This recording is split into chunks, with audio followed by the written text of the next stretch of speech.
আমরা তো আর এখানে এসে তার দেখিনি যে মাটি কেটে নিয়ে যাচ্ছে, তাছাড়া বুলার্কের কিছু নেই। এত টাকা পয়সা খরচ করে দিয়ে এবার সেই খালটা আবার বুঝে আবার কোনো কাজে আসছে না। আবার 2019 সাল থেকে 2022 সালের মধ্যে চুয়াডাঙ্গার চিত্রা, কুমার, নবগঙ্গা, করতোয়া, নৌকার খাল ও ভৈরব নদী পুনঃখনন করে পানি উন্নয়ন বোর্ড।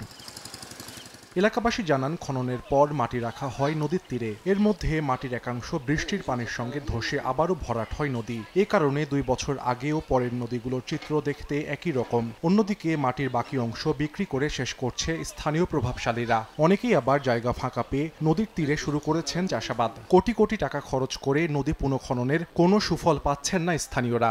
এত টাকা পয়সা খরচ করে দিয়ে এবার সেই খালটা আবার বুঝে আবার কোনো কাজে আসছে না। আবার আস্তে আস্তে কেটে নিয়ে চলে গিয়েছে, ওই ধোয়া নিয়ে এসে আরো বুঝে গিয়েছে।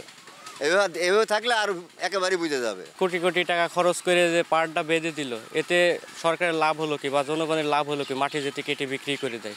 আমরা তো আর এখানে এসে তার দেখিনি যে মাটি কেটে নিয়ে যাচ্ছে, তাছাড়া বুলার্কের কিছু নেই। সোচ্চার হওয়া, তাদের বিরুদ্ধে আইনগত ব্যবস্থা নেওয়ার আকুল আবেদন সরকারের কাছে। যে এই কুচক্র মহল যারা মাটি বিক্রয় করেছে, এদেরকে আমরা দৃষ্টান্ত শাস্তিমূলক দাবি করছি।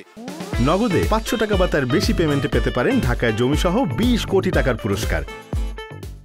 নদীর তীরের মাটি বিক্রেতাদের বিরুদ্ধে ব্যবস্থা নেওয়ার গতানুগতিক আশ্বাস সংশ্লিষ্ট কর্মকর্তার। যে সকল ব্যক্তি অবৈধভাবে এই মাটি অপসারণ করছে তাদের বিরুদ্ধে আইনানুগ ব্যবস্থা গ্রহণ করা হয়েছে এবং নিয়মিত মামলা রুজু করা হয়েছে।